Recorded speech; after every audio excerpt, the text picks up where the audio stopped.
Hi, I'm State Representative Seth Grove. Welcome to another edition of Legislative Report. Today we're at Windy Hill on the campus interviewing Tammy Miller, the director, and we'll get to hear about all the great things they're doing at Windy Hill, take a tour of their new facilities, and learn all the great things they're doing and benefiting not only the community but senior citizens in the greater Spring Grove area. Tammy, thanks so much for joining us today. Thank you for being here. Yeah. First of all, can you tell us your general mission of what you accomplish here at the Senior Center on a day-to-day basis? Our overall goal is to provide a place for older adults to socialize, exercise, participate in possibly some lifelong learning classes, and also an opportunity for them to volunteer in the community. Yeah, I know that's a huge part about this, and we'll get into the programming and volunteering opportunities, but let's go with the history. So you're in your third location, and you started in West Manchester, kind of came to Spring Grove, and then got this awesome facility here at the old Spring Grove Middle School. Can you kind of give us the background, the history, how you started and how you got here? Sure.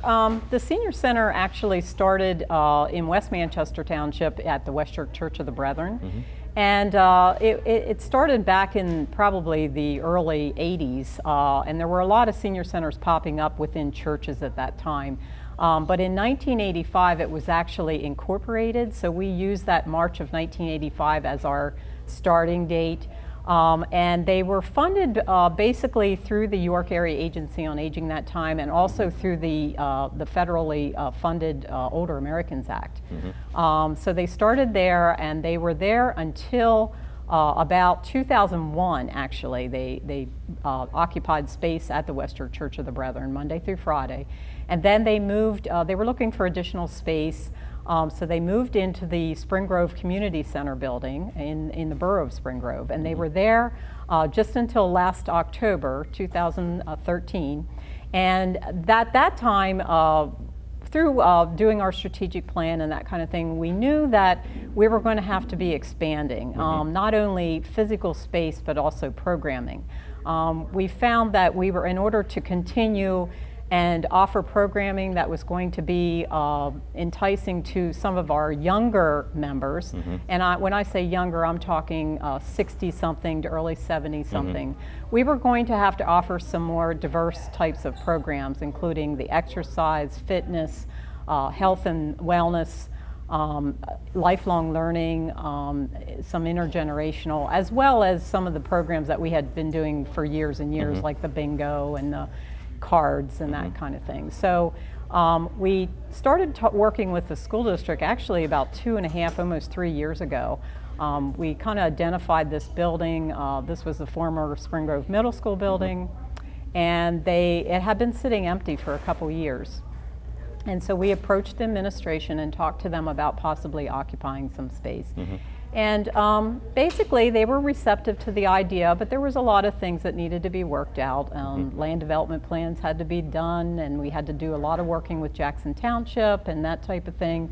Long story short, we moved in here October 1st of 2013. It's a great story, and there's a lot of this is due to your leadership and ability to fundraise, because at one point, as you said, the Senior Center was funded.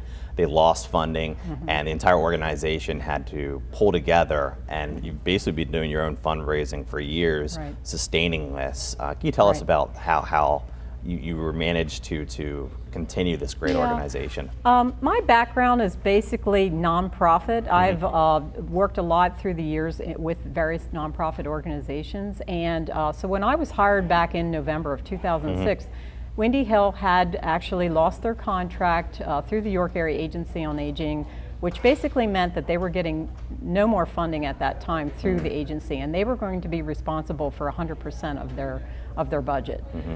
So I have to be honest with you, I knew nothing about programs for older adults or seniors, but I kind of learned and talked to a lot of senior center directors around, and just kind of thank heavens for Google, that you can get on other senior centers, newsletters all over the country, and basically started building the programming a little bit. And then I know I worked for Leadership York, as a matter of fact, for a few years, and that's where I learned a lot about fundraising and nonprofit governance and that type of thing. And I remember my my boss telling me, you can't fundraise until you have programming. Programming has to come first. Yeah. So basically that's what we did. We started building programming, and then through that and through building relationships with community partners and things like that, that's how we were able to fundraise. And we did sustain the organization for at least 2.5 years, totally on our own, without the support of the York Area Agency on Aging. That's amazing. And this is one of probably the greatest success stories for a nonprofit senior center we've ever seen in York County. A group of individuals, 100% committed to this organization, sustained it. You were able to get funding, and now you're basically a fully funded program. And yeah. One of the things that happened just since we've been in here, the York Area Agency on Aging came to us and said they're so impressed with the facility that we have and the programming that we're doing, and so they offered us our senior community center contract back. Before that, we had what they called a satellite contract, and we were providing the congregate meal and getting a little bit of support, but now they're providing us for support for our programming as well as our nutrition programs. Yeah. And I have to say, I didn't do this all on my own. I mean, there was a lot of people, board members, volunteers. We have probably, if we counted up, over 100 volunteers that keep this organization running and have helped with fundraising. And you know, this wasn't a one-person operation. I mean, there was a lot that went into getting to the point of where we are today. Yeah. So right now we're sitting in the old middle school, Jackson Township, just north of Spring Grove Borough. What areas do you cover, and do you have people come in from the just general area to participate? Up until July 1st, actually, of this year, we pretty much were getting members from #1 Jackson Township, but then also Spring Grove Borough, North Codorus Township. Even we still get quite a few from West Manchester Township because we had been there in previous years. But now, starting July 1st, we started taking on members from the Hanover community. Unfortunately, they lost their senior center. They actually expanded into all adult daycare. So we have kind of taken on the responsibility of providing programs and services and Meals on Wheels now for the Hanover community. So we're now getting quite a few members from Hanover, and a lot of them come, and Rabbit Transit provides transportation for them every day. And so we have just recently expanded our jurisdiction. That's amazing. And I guess it's word of mouth. You have a great program. You have a great base here, and kind of word of mouth kind of draws people in, which is great. So funding wise, you're now getting money from the county. You still do your own fundraisers. Obviously the big one are the apple dumplings. Absolutely. We still have to do, I mean, we don't get 100% of our funding through the York Area Agency on Aging. We do rely on fundraising activities, and we do get a lot of support from the Spring Grove community. I have to mention one in particular. The Spring Grove VFW is a huge supporter of the Windy Hill on the campus, and we've kind of partnered with them. I mean, it's a kind of a two-way thing. We try and provide support for them through providing volunteers for their programs and services, and then they provide some monetary support for us. So it's a really great relationship. It's worked very well for us. That is great. Transportation services coming in here. Obviously there's huge parking here versus your old establishment. So obviously you can drive here. Rabbit Transit does route. If you were looking to try to get Rabbit Transit to bring you in here, what's the process going through that? Well, if someone is interested in coming into the center and they do need transportation, they should contact Windy Hill, and we make all the arrangements. Now, if an individual is over the age of 65, Rabbit Transit provides door-to-door service for them at no cost. Part of that cost is absorbed through a program through the York Area Agency on Aging. So as long as they're over 65, they're able to come in here every day, and we do make the arrangements for them. That's great. That's a great service. And then membership requirements. So you have to come in. What's the process for signing up and being a member here at Windy Hill? Our bylaws say that we serve older adults age 60 and older, However, we've seen a lot of people come in and say, well, I'm only 55 or I'm 57 or whatever. We do not deny anyone membership. If they want to participate in our programs, as long as we have space, we're more than happy to have them come in. After all, they are the future of the center and future membership. There are no membership fees. We try to provide most of our program at little to no cost. The congregate meal program is a donation only. So they could come in and eat a hot meal every day. We do not charge for it. We ask that they do make a donation, whatever they're able to do. Wow. Some of the other programs that we do have fees attached to are exercise programs, and that's only if we are paying a certified instructor, like our Zumba Gold, our Tai Chi Cha, our yoga classes. We do charge $5 a class. We also started an introduction to watercolor class. But fortunately, we got a grant through the Pennsylvania Watercolor Society. We have a partnership with them, and they provide the majority of the supplies. But we do charge a little bit of a fee because we give the instructor a little honorarium for doing the instruction. But basically, most of our programs, we have a lot of exercise programs, the fitness room, Healthy Steps in Motion. We do a chair exercise class every Tuesday and Thursday, and all of those programs are offered free of charge. Wow, that's terrific.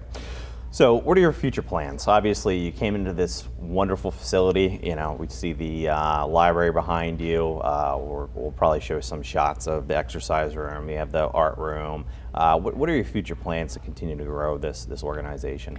Well, we do have some plans to expand primarily the intergenerational piece. We have seen a huge benefit in that, and because now that we are on the campus of Spring Grove Area School District, it has made it more conducive to do some of those programs. So this coming school year, we have some additional intergenerational programs that we have planned.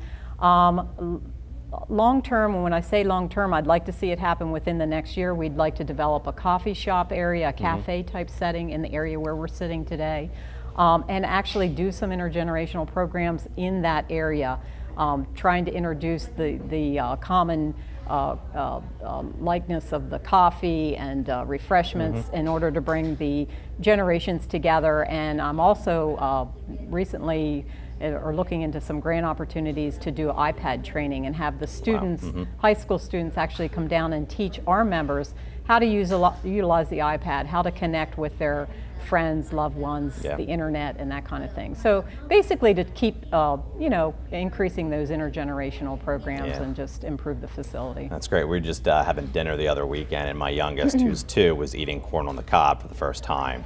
And I looked at him like, my parents explained this, eat it like a typewriter, ching. I'm like, they have no idea what a typewriter is. It's all iPad, electronic touch, even an old computer. My youngest went up to try to touch the screen. It wasn't doing anything. He looked at me weird. So it's amazing how things have changed over time. Oh yeah, even from, my generation to my son's generation. It's amazing. And speaking of that generational gap, we have obviously kind of the World War II generation. They tend to like their bingo, more sedentary. And then we have the baby boomers coming up. I usually joke, these people are probably going to be skydiving, bungee jumping and stuff. They're more interested in doing things. So how have you transitioned from the bingo style to attracting the kind of the new seniors coming online? Right, and that's something that trend we have been tracking for the past quite a few years actually, that we realize that this baby boomer generation is going to want to do more than just sit and play cards possibly and do craft projects and bingo and that type of thing. So that was one of the main goals of getting into this facility, so we could facilitate those types of programs. And the intergenerational, the lifelong learning classes, we do have a partnership with OLLI, which is Osher Lifelong Learning Institute, through Penn State York, where we offer some of their lifelong learning classes here. And we've already seen a trend of some of that age group joining Windy Hill. Since we've moved into this facility in October, we've taken in about 150 new members. Wow. And we just kind of looked through the demographics a couple weeks ago, and we realized that 40 to 45% of those are actually in that 60 to 69 age group. So we feel like we've got a good start. We're obviously doing something. We're getting them in here. They're joining. Now we have to keep them here and keep them participating would be the next goal. But we've already seen that trend, and we were really happy about that. Yeah, that's great. I think it'll be continued to be successful with your leadership. Obviously, the great volunteers, the strong board you have here. I think the Windy Hill Senior Center on the campus has been a shining star in the entire 196th district, and I applaud you and everybody involved. You've done a great job, and we're all very proud, and obviously the success here is just amazing. Well, thank you for your support. Yeah. We'll take a quick break, and we'll be right back after these messages.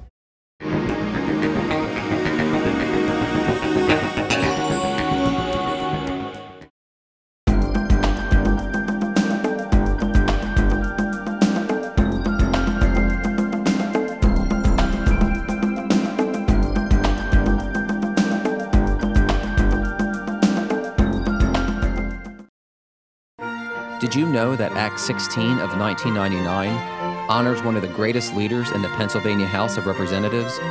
The Matthew J. Ryan Legislative Office Building, once known as the Capitol Annex, is located next to the main Capitol building and honors the late Speaker of the House, Matthew J. Ryan. Those who visit this building will observe the magnificent architectural designs providing eloquence and grandeur to the building. Known as one of the greatest members in the history of the Pennsylvania State House, Matthew Ryan started his career in the legislature in 1963 and was elected Speaker in 1981. His charisma and knowledge will forever be reflected in the building now named after this great legislative leader. Now you know. I'm State Representative Seth Grove, and welcome back to Legislative Report. Now we're joined by Alexander Harrington. He's the Program Director for Windy Hill on the campus. He is 18 years old and former Spring Grove graduate. Go Rockets. And he's in charge of all the programming for Windy Hill Senior Center. So let's just get into it. What kind of programs do you do here? And maybe go into how it's been trying to get the younger generations of seniors versus the older ones. I know I talked to Tammy about the card playing bingo days versus the baby boomers who, you know, I say like to go bungee jumping and skydiving. So Windy Hill is for active adults. So we have a lot of fitness programs. We have our more active programs, which Tammy mentioned, are instructor-led by certified professionals, Zumba Gold, yoga, Tai Chi Cho, which is a seasonal program. We also have our fitness room. It has an elliptical. We have 2 stationary bikes, 2 treadmills. We have weights, and we have a separate room that the men like to use, which is a weightlifting station. We have open gym basketball 2 days a week, and we also have a bowling league that goes to Lincoln Way Bowling Center. So we definitely have people who are very religious to a certain type of activity. We also have darts and pool. It really takes them back to their, World War II memories. Everyone played at the pool house back then. So we definitely have programs also that are adaptive, in contrast to being active, healthy steps in motion. We have chair exercise, which is led by Bev Lepo, our food services coordinator. She's actually a licensed practical nurse. Wow. And pool's been huge. I don't know too many facilities I've been in that actually have a pool table, but it's really brought in a lot of new members who just love to play pool all day. That's the way our gentlemen mostly bond. Most of our fitness classes tend to be women, so the men definitely migrate to the pool, and some women. You also do you do program outside of it? Do you do trips, that kind of stuff? Yes, we take a number of bus trips a year. Their biggest and most favorite place to go is the casinos, Valley Forge, Maryland Live, what have you. Now, you came here through a unique way. You were a student at Spring Grove. You got involved with helping Senior Center come here. Can you kind of explain how you kind of got to Windy Hill? Sure. Well, Spring Grove School District in general, they really love to reach their students into the public and the community, and Windy Hill was no exception. I enrolled in an internship program, and through that internship I was introduced to Tamara Miller, and I just started helping with the move from the Senior Center to the campus, offering a younger person's perspective on what will bring the younger generation in. And little by little, month by month, she had a position open and she said, would you like this? And I said, absolutely. And you do a lot with the intergenerational. Can you kind of go through that, what it is and how it operates? We have Sages and Seekers, which is high school students bonding with a mentor of our members once a week for 8 weeks. We also have programs where the elementary students and intermediate students will come over as their teacher will schedule them. We have a mural hanging on the wall of Memorial Day. What we ask them to do is to do a picture representation of what Memorial Day meant to them. That's awesome.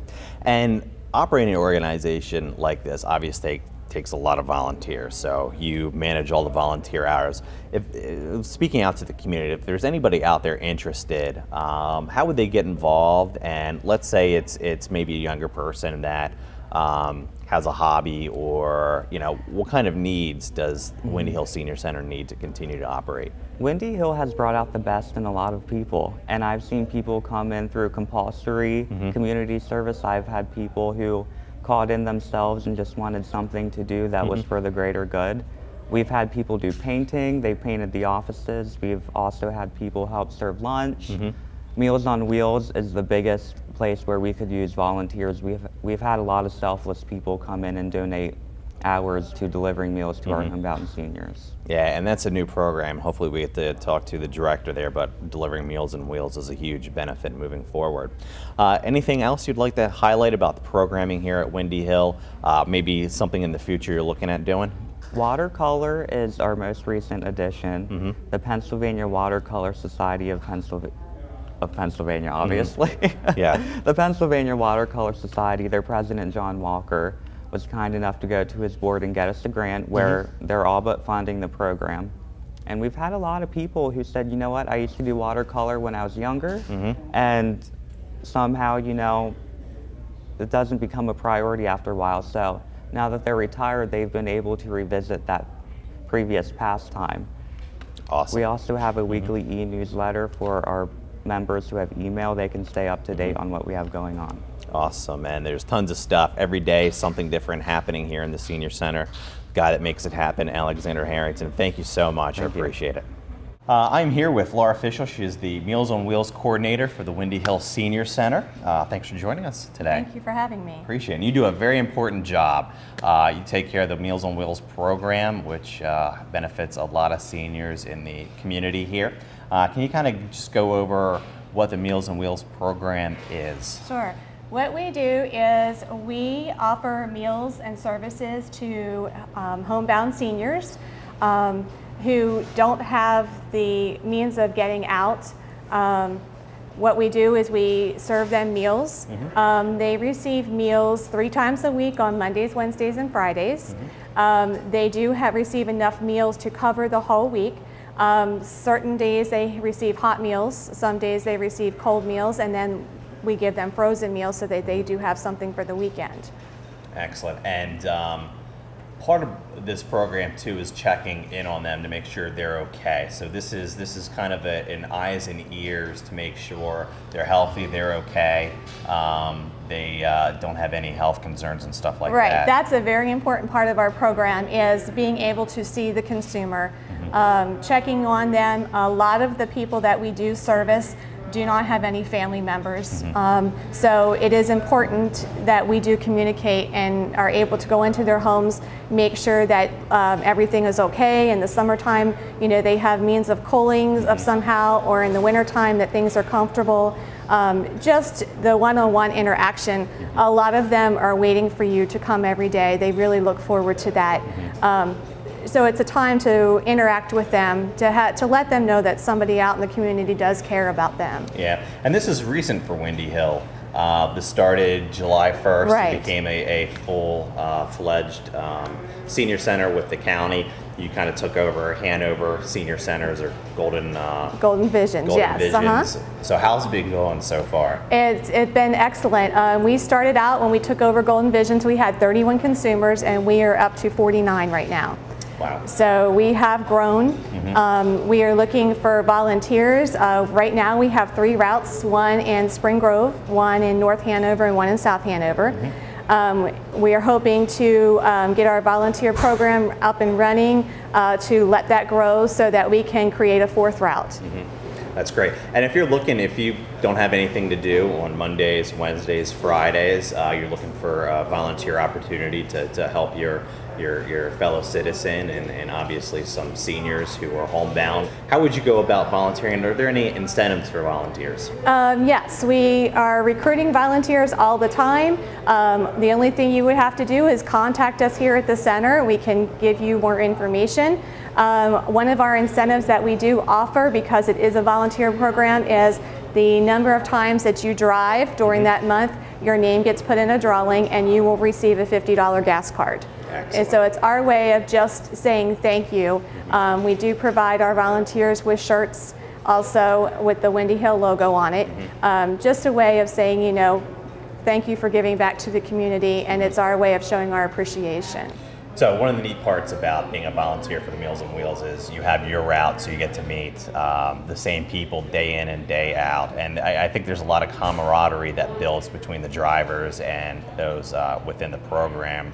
Friendships, a lot of companionship. Another probably a great benefit to being a volunteer for this program.